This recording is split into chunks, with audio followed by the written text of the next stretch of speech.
Hello everyone, welcome back to teachers Adda by target अभी। और ये वीडियो मैं उन सभी स्टूडेंट्स के लिए बना रही हूँ जो कि टीयर 1 केवीएस एनवीएस का एग्जामिनेशन लिखने वाले हैं।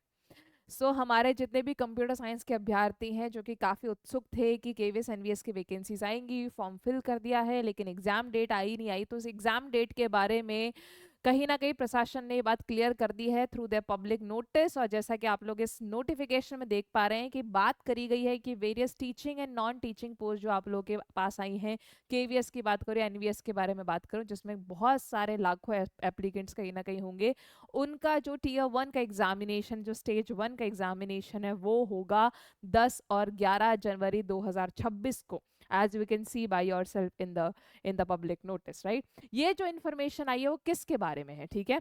The information is only about the exam date.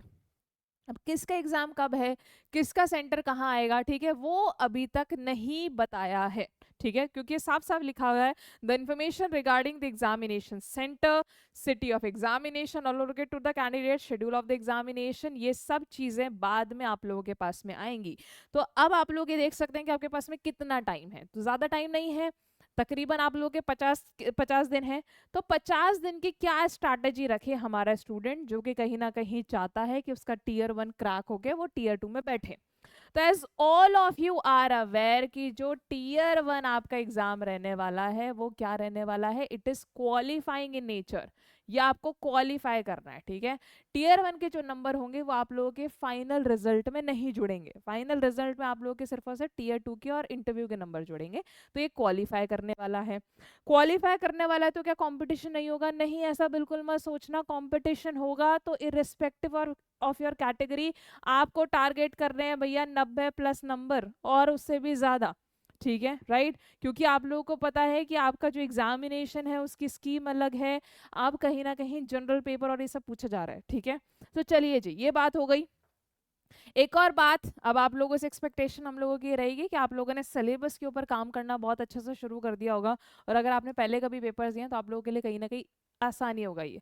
तो आप लोगों से जनरल हिंदी पूछी जा रही है, ठीक है। जनरल इंग्लिश आप लोगों से पूछी जा रही है। आप लोग के साथ में इंग्लिश पूछी जा रही है, आपके पास में जीके जीएस पूछी जा रही है, ठीक है, राइट। उसके साथ में आप लोगों की रीजनिंग पूछी जा रही है, ओके, आईसीटी पूछ जा रही है, बाकी की अदर चीजें आप लोगों के पूछ जा रही है, जनरल में आप लोग को बता रही हूँ, ठीक है। अब डिपेंड करता है आप इसको कितना घंटा एक पर सब्जेक्ट को देते हैं, क्योंकि this is a very very crucial time. तो एक आइडियल टाइम पीरियड जो मैं आप लोग को बताऊंगी ना, वो है कि आप लोगों को अप्रोक्स 2 2 आवर्स एक दिन के हर एक सेक्शन को देने हैं। इस 2 आवर्स में आप लोग 1 घंटा कहीं ना कहीं नया कंटेंट पढ़ेंगे, ठीक है। और आधे घंटे के आसपास आपको रिवीजन और प्रैक्टिस के ऊपर ध्यान देना, और आधे घंटे में आप लोग एमसीक्यूज वगैरह प्रैक्टिस करें। तो ऐसे करके आप लोगों को पूरे एक दिनचर्या और एक दिन की चर्या बन जाएगी। तो आप लोग समझ जाएंगे कि वीक में आप लोगों का टारगेट है, तभी जाके आप लोगों का टारगेट कहीं ना कहीं पूरा होगा। ये चीज ध्यान रखिएगा, राइट। इतने सारे सब्जेक्ट्स आप लोगों के पास हैं, अलग अलग इन सब्जेक्ट्स का आप लोगों को पता है कौन कितने नंबर का आ रहा है, राइट। उसी के नंबर के प्रोपोर्शन के अनुसार आप लोगों को उतनी ही शिद्दत से तैयारी करनी है। अप्रोक्स जो टाइम पीरियड जो मैं आप लोगों को बताना चाहती हूँ कि 2 2 घंटे आप लोग हर एक यूनिट को टाइम दीजिए अपने पूरे दिन में, ठीक है। और उसकी प्रिपरेशन करते रहिए। मैं आपको बताना चाहूंगी प्रिपरेशन में आप लोग कहीं ना कहीं कंटेंट तो पढ़ते ही हैं, कंटेंट के साथ में आप लोग रिविजन के ऊपर खासा ध्यान देंगे, ठीक है। और रिवीजन के साथ में आप लोग प्रैक्टिस भी करेंगे, और प्रैक्टिस करने के लिए आप क्या करेंगे भैया, एमसीक्यू बेस प्रैक्टिस करेंगे। और कोई प्रैक्टिस इसमें करनी नहीं, क्योंकि जो टीयर 1 है वो एमसीक्यू बेस आप लोगों का रहने वाला है, ओके। चलिए जी, ऐसा करेंगे तो आप लोगों का कंटेंट हो जाएगा। जैसे आप लोगों का कंटेंट कवर होता है अगले 15 से 20 दिन में, ठीक है, उसके बाद में आप लोग का जो टाइम है वो सिर्फ और सिर्फ आपका रिवीजन प्रैक्टिस में जाना चाहिए। जितने नंबर ऑफ टाइम्स आप लोग रिवीजन करेंगे वो उतना ही ज़्यादा कहीं ना कहीं आपको बेहतर बनाता है। और आप लोगों को काम करना है खासा टाइम मैनेजमेंट के ऊपर काम। The moment this thing is done, जैसे ही आप लोगों ने ये वाला पूरा सेक्शन कवर कर लिया, कंटेंट कर लिया, थोड़ा बहुत रिवीजन करके थोड़ा बहुत प्रैक्टिस भी करते रहे, फिर आप लोगों का जैसे कंटेंट खत्म होता है, आप पूरा का पूरा काम रिवीजन और प्रैक्टिस पे करना है और टाइम मैनेजमेंट पे भी करना है। टाइम मैनेजमेंट का मतलब क्या है? मान लीजिए आप लोगों का पेपर 120 नंबर का है, तो 120 नंबर आप लोगों को लाने हैं 120 मिनट्स में, ठीक है, 120 मिनट्स में। तो इस केस में आप लोगों के पास में अप्रोक्स 1 मिनट रहेगा तो इसमें कैसे हम लोग टाइम डिवाइड करें? टाइम डिवाइड करना ही नहीं है, ऐसा कुछ नहीं सोचना कि मैं इसको इतना टाइम दूंगा उसको इतना टाइम दूंगा, ठीक है। एक ओवरऑल स्ट्रैटेजी बना के चले, क्योंकि आप लोगों का है ना सब्जेक्ट वाइज टाइम अलॉटेड नहीं है कि आप लोगों को जीके इतने मिनट में करना है, जीएस इतने मिनट, ऐसा कुछ भी नहीं है, राइट। सो जब ऐसा नहीं होता तब आप एक जनरल आइडिया लेते हैं कि जीके जीएस के क्वेश्चन क्या होते हैं, आए तो आए, नहीं आए तो नहीं आए, तुक्केबाजी का गेम वहां पे नहीं है, ठीक है। तो ऐसे सवालों में आपको ज्यादा टाइम नहीं लगाना है, समझ रहे हैं मेरी बात। वेरएस अगर मैं मैथमेटिकल और रीजनिंग सेक्शन की बात करूं, उसमें सवाल आपको आते होते हैं, ठीक है, बस सॉल्व करने के बारे में बात होती है। तो जो आप लोगों ने टाइम इंग्लिश से बचाया होगा, क्योंकि इंग्लिश में भी आया तो आया वरना नहीं आया, हिंदी में भी आया तो आया वरना नहीं आया, ठीक है, आईसीटी का भी सेम सीन है।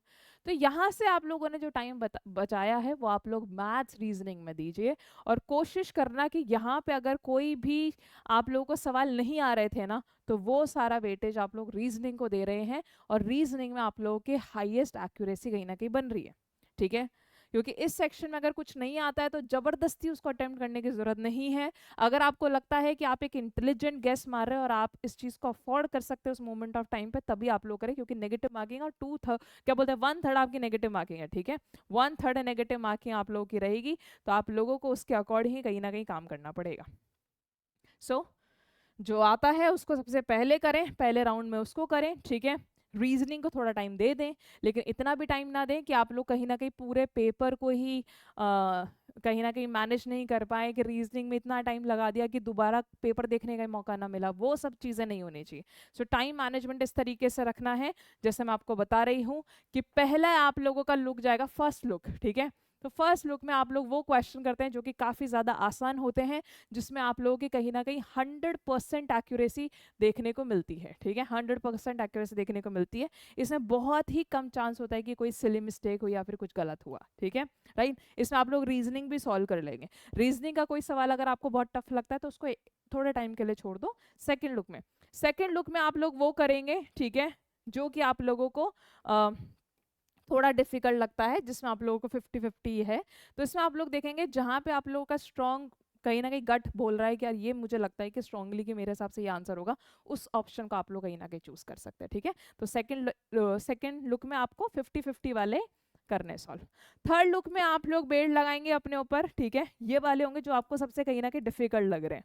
अगर कुछ नहीं आता हो ना जबरदस्ती, तो उसको अटेम्प्ट करने की जरूरत नहीं है, ठीक है।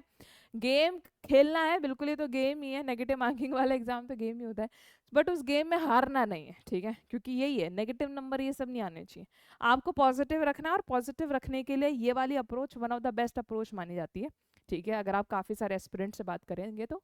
सो इस अप्रोच को अगर आप लोग लगाएंगे तो आप लोग तरीके से काम कहीं ना कहीं कर पाएंगे।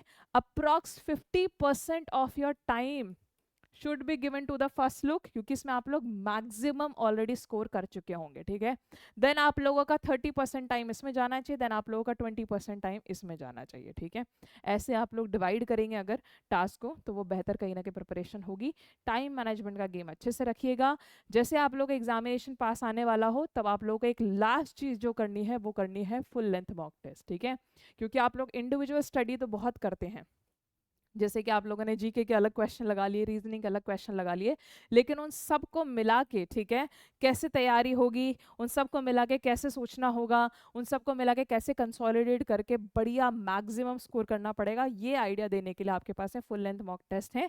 फुल लेंथ मॉक टेस्ट में आप लोगों को 90% कहीं ना कहीं टारगेट करना है, ठीक है। आप लोगों का जो भी, क्योंकि बाकी के बच्चे भी देख रहे होंगे इस वीडियो को, ठीक है, तो जो भी आप लोगों का स्कोर है एग्जामिनेशन का मैक्सिमम स्कोर है, उसका 90% आप लोग टारगेट करने की कोशिश करें, ठीक है।